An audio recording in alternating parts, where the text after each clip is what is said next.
শুরুতেই দেখে নেব আজকের সংবাদ শিরোনাম। দুলাল সরকার হত্যাকাণ্ডে এবার কি সন্দেহের তালিকায় কৃষ্ণেন্দু নারায়ণ? সময় জেলা সফরে মুখ্যমন্ত্রী, যেতে পারে নিহত বাবলা সরকারের বাড়িতে। পুলিশের ওপর একটা গুলি চললে আমরা 4টে গুলি চালাবো, গোয়ালপুকুর নিয়ে ক্ষুব্ধ ডিজি রাজীব। গাড়ি চালকদের জন্য নতুন নিয়ম জারি, গাড়ি জব্দ, লাইসেন্স বাতিল, 5 বছরের জন্য জেল। নতুন বছরে ফের দুয়ারে সরকার, কবে থেকে কোথায় বসবে ক্যাম্প, দিনক্ষণ জানালো নবান্ন।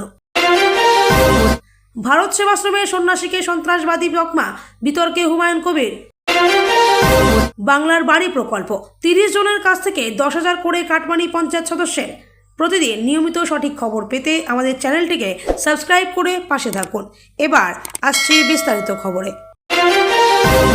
নতুন বছরের শুরুতেই জেলা সফরে মুখ্যমন্ত্রী।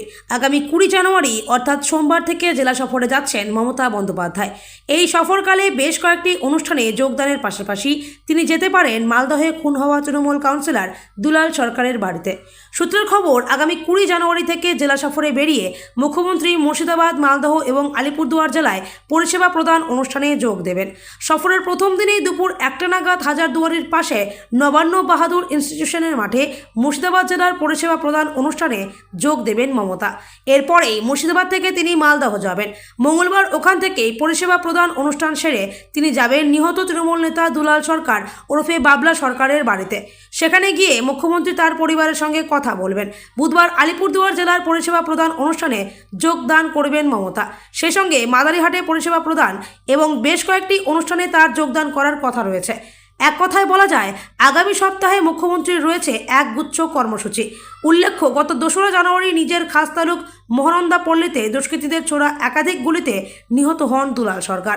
ইতিমধ্যেই এই ঘটনার সঙ্গে যুক্ত বেশ কয়েকজনকে গ্রেপ্তার করেছে পুলিশ। তবে এখন অধরা খুনের কারণ।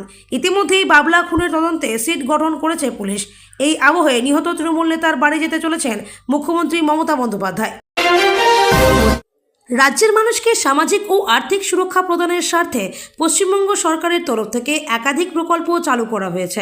তবে এখনও এই সমস্ত প্রকল্পের সুবিধা সবার কাছে পৌঁছায়নি। তাই অনেকেই অপেক্ষায় ছিলেন কবে আবার সরকারের তরফ থেকে দুয়ারে সরকার এর শিবিরের আয়োজন করা হবে। দুয়ারে সরকারের বিজ্ঞপ্তি ঘোষণা নবান্নের। আজ অর্থাৎ বৃহস্পতিবার নবান্নের তরফ থেকে বিজ্ঞপ্তি জারি করা হয়েছে। সেখানে জানানো হয়েছে দুয়ারে সরকারের কর্মসূচি শুরু হওয়ার কথা। এই খবর প্রকাশ্যে আসার পর খুশি আমজনতা। কারণ অনেকেই নতুন করে লক্ষ্মীর ভাণ্ডার থেকে শুরু করে বার্ধক্য ভাতা ও অন্যান্য সামাজিক প্রকল্পে নাম নথিভুক্ত করার জন্য অপেক্ষা করেছিলেন। এবার ক্যাম্প বসা শুরু হলেই সেখানে গিয়ে কাজ সম্পন্ন করা যাবে। ইতিমধ্যেই জানা যাচ্ছে আগামী সোমবার থেকে শিবিরের জন্য প্রস্তুতি পর্ব শুরু করা হচ্ছে বলে জানা গিয়েছে। যে সমস্ত রাজ্যবাসী এখনও সরকারি প্রকল্পে নিজেদের নাম নথিভুক্ত করতে বাকি রয়ে গিয়েছেন, তাদের এবারের শিবিরের মাধ্যমেই নথিভুক্ত করা হবে বলে মনে করা হচ্ছে। একই সাথে পাড়ায় সমাধান কর্মসূচিও চালানো হবে বলে খবর পাওয়া যাচ্ছে। দুয়ারে সরকারের ক্যাম্পে কী কী সুবিধা পাওয়া যাবে? 2020 সালে প্রথম দুয়ারে সরকার প্রকল্প শুরু করেন মমতা বন্দ্যোপাধ্যায়। বিভিন্ন এলাকায় ক্যাম্পের মাধ্যমে রেশন কার্ড বা খাদ্যসাথী, শিক্ষাশ্রী, কন্যাশ্রী, রূপশ্রী, ঐক্যশ্রী, লক্ষ্মীর ভাণ্ডার, কৃষক বন্ধু, জাতিগত শংসাপত্র তৈরি থেকে শুরু করে সামাজিক সুরক্ষা, প্রতিবন্ধী কার্ড, জমির পাট্টা আবেদন, কৃষি জমির মিউটেশনের মতো কাজ করা হয়। আশা করা হচ্ছে এবারও সমস্ত প্রকল্পের কাজ করা হবে দুয়ারে সরকারের শিবিরগুলোতে।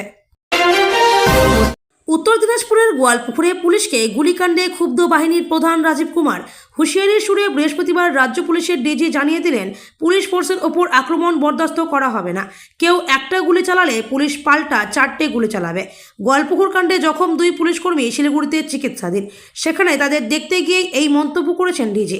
সেই সঙ্গে এই ঘটনায় অন্যতম অভিযুক্ত আব্দুল হোসেনের খোঁজে রায়গঞ্জ জেলা পুলিশের তরফে পুরস্কার মূল্য ঘোষণা করা হয়েছে। শিলিগুড়ির মাটিকাড়ায় একটি নার্সিংহোমে চিকিৎসাধীন গোয়ালপুকুরের আক্রান্ত 2 পুলিশকর্মী। বৃহস্পতিবার তাদের দেখে নার্সিংহোম থেকে বেরিয়ে রাজীব বলেন, দুষ্কৃতী গুলি চালিয়েছে আমাদের সকলের ওপর, এর জবাব আমরা দেব। আমরা সাধারণ মানুষকে সুরক্ষা প্রদান করি, কিন্তু পুলিশ ফোর্সের ওপরে কেউ একটা গুলি চালালে আমরা 4টে গুলি চালাবো। এই হামলার প্রতিবাদ জানাচ্ছি। সকালে এই ঘটনার অন্যতম অভিযুক্ত আব্দুলের পরিচয় এবং ছবি প্রকাশ করেছে পুলিশ। বিচারাধীন বন্দির হাতে কোর্ট চত্বরে পিস্তল তুলে দেওয়ার ঘটনা এবং তারপর বন্দির পলায়নের সঙ্গে আব্দুল জড়িত বলে তাদের অনুমান। তার সন্ধান দিতে পারলে 2 লক্ষ টাকা পুরস্কার দেওয়া হবে ঘোষণা করেছে রায়গঞ্জ জেলা পুলিশ। রায়গঞ্জ জেলা পুলিশের সেই বিজ্ঞপ্তি। গোয়ালপুকুরের বাসিন্দা 37 বছরের আব্দুল। পুলিশ জানিয়েছে, বুধবার গোয়ালপুকুরে 2 কর্তব্যরত পুলিশ কর্মীর ওপর হামলা চালান বিচারাধীন খুনের আসামি সাজ্জাদ আলম। পুলিশকে গুলি করে তিনি পালিয়ে যান ঘটনাস্থল থেকে। সেই ঘটনায় যোগ রয়েছে আব্দুলের। তার সন্ধান জানা থাকলে পুলিশের সঙ্গে যোগাযোগ করতে বলা হয়েছে। যোগাযোগের জন্য 3টি ফোন নাম্বার দিয়েছে পুলিশ: 9147889142 অথবা 9147889148 এবং 9147889114। রায়গঞ্জ পুলিশ জেলার বগুড়ামের দফতরেও সরাসরি যোগাযোগ করা যেতে পারে।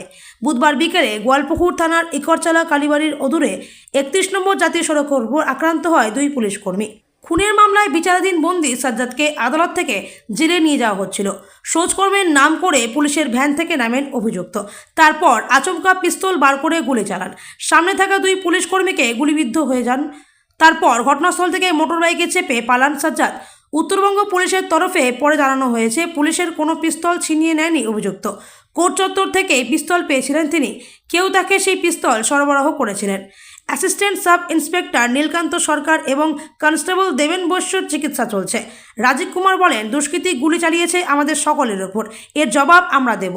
আমরা সাধারণ মানুষকে সুরক্ষা প্রদান করি, কিন্তু পুলিশ ফোর্সের ওপরে কেউ একটা গুলি চালালে আমরা 4টে গুলি চালাবো। এই হামলার প্রতিবাদ জানাচ্ছি। বিষাক্ত স্যালাইন কাণ্ডে এক প্রসূতির মৃত্যু এবং 3 জনের আশঙ্কাজনক অবস্থায় হাসপাতালে ভর্তি থাকার ঘটনায় উত্তাল গোটা রাজ্য। গতকাল আবার এক সদ্যোজাত মৃত্যু হয়েছে। প্রথম থেকেই এই ঘটনায় রাজ্যের মুখ্যমন্ত্রীকে দায়ী করেছেন বিরোধী দলনেতা শুভেন্দু অধিকারী। আর এবার তার সুরে সুর মিলিয়ে গোটা ঘটনাকে মার্ডার বলে মমতা বন্দ্যোপাধ্যায়কে নিশানা করলেন বিজেপির রাজ্য সভাপতি সুকান্ত মজুমদার। প্রসঙ্গত, এদিন এই ব্যাপারে সুকান্তবাবুকে একটি প্রশ্ন করা হয়, আর সেই প্রশ্নের উত্তর দিতে গিয়ে তিনি বলেন, বিষাক্ত স্যালাইনে এবার শিশুটিও মারা গেল। এটা একটা মার্ডার ছাড়া আমি এটাকে কিছু বলবো না। আর এর জন্য দায়ী রাজ্যের স্বাস্থ্যমন্ত্রী মমতা বন্দ্যোপাধ্যায়। যখন বিষাক্ত স্যালাইনের খবর এলো, তারপর একবার তো তদন্ত করতে পারত, কিন্তু সেটা পর্যন্ত করেননি। মধ্য খয়ের বাড়ির 14/73 পার্টের পঞ্চায়েত সদস্য আমিনুর আলীর বিরুদ্ধে আবাস যোজনার টাকা পাইয়ে দেওয়ার নাম করে প্রায় 30 জন গ্রামবাসীর কাছ থেকে কাটমানি নেওয়ার গুরুতর অভিযোগ উঠেছে। অভিযোগকারীরা জানিয়েছেন, পঞ্চায়েত সদস্য তাদেরকে বাধ্য করে আবাস যোজনার প্রথম কিস্তির টাকা পাওয়ার জন্য টাকা দিতে। মাদারিহাট বীরপাড়ার ভিডিও অমিত কুমার চৌরাশিয়া জানিয়েছেন, যদিও এখনও লিখিত কোনো অভিযোগ পাওয়া যায়নি, তবে মৌখিক অভিযোগ এসেছে বেশ কয়েকজনের কাছ থেকে। তিনি আরও জানিয়েছেন, পুলিশকে তদন্তে যুক্ত করা হয়েছে এবং প্রমাণিত হলে পঞ্চায়েত সদস্য আমিনুর আলীর বিরুদ্ধে আইনগত ব্যবস্থা নেওয়া হবে। এই অভিযোগের কথা স্বীকার করেছেন মাদারিহাটের বিধায়ক জয়প্রকাশ টপ্প। তিনি বলেন, আমার কাছে অভিযোগ এসেছে এবং দলীয় স্তরে দ্রুত আলোচনা শুরু হবে। যদি অপরাধ প্রমাণিত হয় তাহলে পঞ্চায়েত সদস্যকে বহিষ্কার সহ অন্যান্য পদক্ষেপ নেওয়া হবে। আমরা কোনো ধরনের চুরি মেনে নেব না। অভিযোগ পাওয়ার পরে মাদারিহাট পঞ্চায়েত সদস্য আমিনুর আলীকে ডেকে পাঠানো হয় এবং তাকে নির্দেশ দেওয়া হয় যে যত শীঘ্র সম্ভব টাকা ফিরিয়ে দিতে হবে। আমিনুর কয়েকজনের টাকা ফিরিয়ে দিলেও গ্রামের লোকজনের দাবি কমপক্ষে 32টি বাড়ি থেকে টাকা নেওয়া হয়েছে এবং যাদের টাকা ফিরিয়ে দেওয়া হয়েছে তারা খুবই কম। সীতা বিশ্বকর্মা একজন গ্রামবাসী জানান, তিনি ভেবেছিলেন যদি টাকা না দেন তাহলে দ্বিতীয় কিস্তির টাকা নাও আসতে পারে, ফলে তাকে 15,000 টাকা দিতে বাধ্য করা হয়। এই অভিযোগের বিষয়ে আমিনুর আলী নিজেকে পুরোপুরি নির্দোষ দাবি করেছেন। তিনি জানিয়েছেন, তিনি কখনোই টাকা নিয়েছেন বা ফিরিয়ে দিয়েছেন এমন কোনো ঘটনা ঘটেনি। তবে গ্রামবাসীদের অভিযোগের পর তিনি কিছু টাকা ফিরিয়ে দেওয়ার কথা অস্বীকার করেননি। মাদারিহাট ভিডিও জানিয়েছেন, তদন্তের পর যদি অভিযোগ সত্যি হয় তাহলে কঠোর আইনগত ব্যবস্থা নেওয়া হবে। সেক্ষেত্রে পঞ্চায়েত সদস্য আমিনুর আলীর বিরুদ্ধে কর্তৃপক্ষের পক্ষ থেকে ব্যবস্থা নেওয়া হবে।